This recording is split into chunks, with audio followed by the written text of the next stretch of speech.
Aujourd'hui, je voudrais te proposer une explication, un éclairage pour comprendre l'hyperphagie et la nourriture émotionnelle, et puis à la fin te proposer une initiation à l'EFT pour commencer à libérer ce besoin de nourriture en grande quantité. L'hyperphagie peut venir du fait de cette blessure de l'abandon dont j'ai beaucoup parlé et tu peux retrouver une vidéo sur cette chaîne sur la blessure de l'abandon. C'est en quelque sorte comme si on avait abandonné au fur et à mesure de sa vie des petites parts de soi et comme si un vide s'était créé à l'intérieur de nous-mêmes. Donc pour expliquer l'hyperphagie, j'ai compris que je devais revenir vers moi-même, que je devais reconnecter avec moi-même pour venir re-remplir mon intérieur, habiter ma maison avec des choses qui me font plaisir et qui ont du sens. Ça peut être mon besoin de créativité, mon besoin d'exprimer toutes les parts de moi, mon besoin d'apprendre. En fait, l'hyperphagie au niveau de la nourriture, je me suis rendu compte que j'avais les mêmes sortes de comportements, de compulsions face à la lecture, à l'apprentissage et à la créativité. Peut-être que pour toi, ce sera ça ou autre chose. La musique, la danse, le jardinage, la nature, voilà, peut-être que tu vas découvrir en toi un grand besoin d'aller exprimer ces compulsions dans un univers qui te fait du bien, qui te nourrit. On croit beaucoup, depuis toujours, que se nourrir, ça passe uniquement par l'alimentation. Nos parents prennent soin qu'on ne manque jamais de rien et notamment de bien avoir toujours quelque chose à manger, de bien avoir toujours quelque chose dans le ventre. Je ne sais pas si toi aussi tu as entendu ça, mais c'est quelque chose moi qui m'a poursuivie. En plus, je suis née à l'époque où c'était à la mode de faire finir le biberon, le repas, le plat, l'assiette aux enfants. Donc j'ai complètement développé ce truc de ne jamais manquer. Si bien que parfois même, je me surprends à, encore aujourd'hui, je commence à avoir faim. Et quand j'ai tout démêlé en moi, je me suis rendu compte que c'était carrément assimilé à une sensation de danger. C'est un stress immense que de commencer à avoir faim. Donc voilà, peut-être que ça peut t'aider à prendre conscience de toi, comment ça se situe dans ton corps, comment ça se passe. L'hyperphagie, c'est aussi qu'on... Donc je disais, on croit que la nourriture est la seule source de nourriture, l'alimentation physique. Eh bien, on découvre aujourd'hui, si tu lis un peu, si tu recherches sur le sujet, qu'en fait, les premières sources d'alimentation dont nous avons besoin, c'est d'une bonne respiration profonde et nourrissante en fait, et puis d'une bonne hydratation. On entend partout voilà, qu'il faut boire au moins 1,5 litre, 2 litres d'eau par jour, voire plus si on est sportif, etc.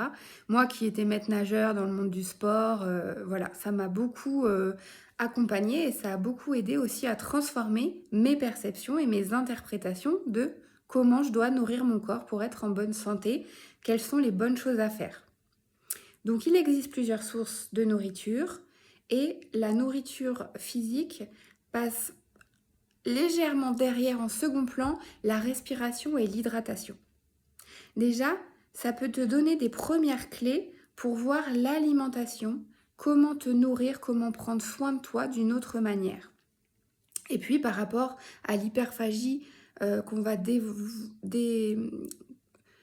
qui va se produire quand on s'ennuie, eh bien, c'est de se reconnecter à ces parts de soi qu'on n'a pas pu exprimer en étant enfant ou à des moments où on aurait eu des envies, des compulsions de d'aller courir, d'aller chanter ou je ne sais pas, et que peut-être ça a été étouffé, que tu as laissé derrière toi des petites parts de toi comme ça sur le chemin au fur et à mesure de ta vie, et donc tu ressens un grand vide et tu ne sais aujourd'hui que combler ce vide, cet ennui, ce manque par du remplissage physique pour voilà avoir cette sensation de satiété, cette sensation d'être rempli, d'être complet. Voilà, on le sait aussi, le sucre, c'est l'aliment vers lequel on va quand on est enfant. Tout ce qui est sucré, c'est en rapport à l'enfant, à l'enfance. Donc voilà, comment as-tu vécu ton enfance? Quel rapport tu as eu avec la nourriture en étant enfant? Et aujourd'hui, comment tu peux faire évoluer ça au regard de tes nouvelles connaissances, au regard de ce que tu veux pour toi? Est-ce qu'il va s'agir d'une bonne santé? Est-ce qu'il va s'agir de rentrer dans un pantalon? Ça peut être un objectif, chacun a les siens. Est-ce qu'il va s'agir d'aimer ton reflet dans le miroir. Voilà, à quel niveau ça se situe pour aller venir combler ce besoin, remettre les choses, rééquilibrer les interprétations, les perceptions. Par rapport à cet enfant que tu étais d'ailleurs, il peut aussi s'agir de faire tout un travail sur ton enfant intérieur. Et c'est en lien avec ce que tu aurais pu créer, ce que tu aurais pu développer, les potentiels que tu avais en toi et que tu as peut-être laissé de côté en croyant qu'il fallait simplement manger, qu'il fallait simplement devenir adulte et rentrer dans le moule, qu'il fallait simplement faire ceci ou cela pour faire plaisir, être accepté. Celui-là, c'est aller chercher de l'amour, de la reconnaissance et de la sécurité par le biais du regard des autres. Aujourd'hui, en grandissant, tu deviens une personne adulte, une personne responsable de toi-même. Tu as développé une part adulte, parent et enfant en toi-même. Ça, c'est dans l'analyse transactionnelle. On a plein de petites parties de nous qui interagissent tous les jours. Et celle qui te dit « jette-toi sur la nourriture quand tu t'ennuies, ça ne va pas, tu as besoin de réconfort ou quoi que ce soit d'autre pour toi », c'est que celle-là, elle a pris le dessus dans un programme de protection, dans un programme d'interprétation qui s'est dérégulé et qui a pris le pas sur les autres, alors que dès qu'on a fini cette crise de compulsion, on a cette culpabilité qui arrive, ce non-sens de dire mais c'est pas possible avec tous les efforts que j'ai mis en place, d'en être encore réduite là, c'est pas possible, je m'en veux. Eh bien, tous ces programmes sont inconscients, engrammés depuis longtemps, donc il va falloir venir amener des clés de compréhension, amener un nouveau regard, une nouvelle lumière sur ce nouveau toi, et puis remettre en avant les parts de toi que tu souhaites développer aujourd'hui. Pour commencer, je te propose une initiation à l'EFT. C'est une technique de libération émotionnelle très simple et très efficace à mettre en place dès aujourd'hui, chez toi, où tu veux, quand tu veux.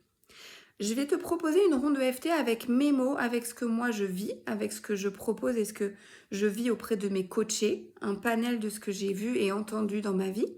Et toi, en ayant cette vidéo dans les mains, tu pourras refaire cette ronde en mettant tes mots à toi pour aller chercher la racine de cette problématique dans ton subconscient, ton inconscient, pour aller déprogrammer petit à petit. On va démêler. Peut-être que premièrement, ce sera même si je mange trop, je m'aime et je m'accepte. Et puis qu'au bout de 10, 12, 15 séances, je ne sais pas, des fois ça va très vite et des fois il faut un peu plus de temps pour trouver la racine, ce sera, et ben même si j'étais agacée aujourd'hui et que je me suis jetée sur la nourriture, tu vois, on aura découpé le problème en petits morceaux et trouvé la racine de ce qui déclenche cette compulsion. C'est très facile, il faut juste se connecter à soi un peu régulièrement dans les premiers temps et puis au fur et à mesure, ça peut être de moins en moins nécessaire et ça peut même être une technique qui te libère définitivement de ces compulsions. On y va ? Je te fais voir ici, tu fais en même temps que moi. Et puis si tu as besoin de plus d'infos sur les points, quoi que ce soit, tu n'hésites pas à m'écrire. Par exemple, on va se connecter ici à ces compulsions, à ces crises d'hyperphagie, à ce qui nous fait nous sentir... voilà. Qu'est-ce qui fait que là, je vais avoir envie d'aller me nourrir, me jeter sur la nourriture?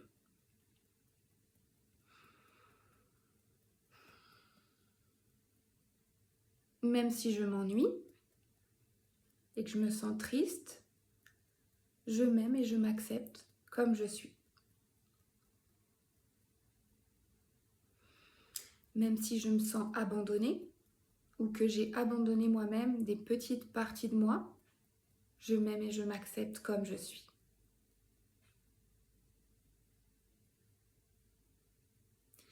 Même si ces sentiments de tristesse, d'abandon, de solitude me font ressentir ce vide et me font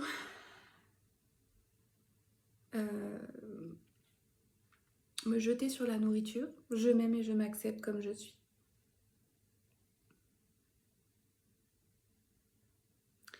Même si la moindre contrariété aujourd'hui en tant qu'adulte peut provoquer une crise de compulsion alimentaire, d'hyperphagie, je m'aime et je m'accepte comme je suis.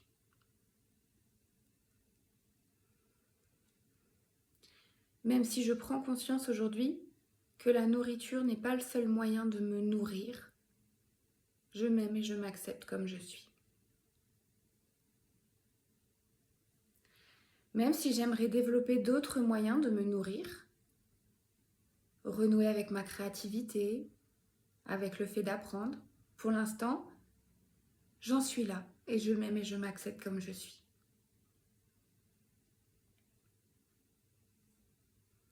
Même si effectivement j'aimerais rentrer dans ce pantalon ou aimer mon reflet dans le miroir, me débarrasser de ces compulsions qui aggravent mon état de santé, je m'aime et je m'accepte comme je suis.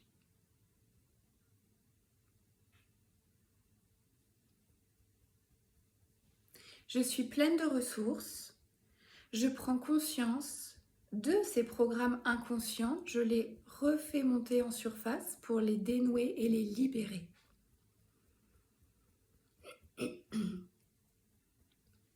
Je prends confiance en moi sur le fait d'y arriver, même si j'ai l'impression d'avoir tout essayé. On est sous le bras ici, au niveau du passage du soutien-gorge. Ça peut être un bras ou les deux, peu importe. Et ici, sous les seins.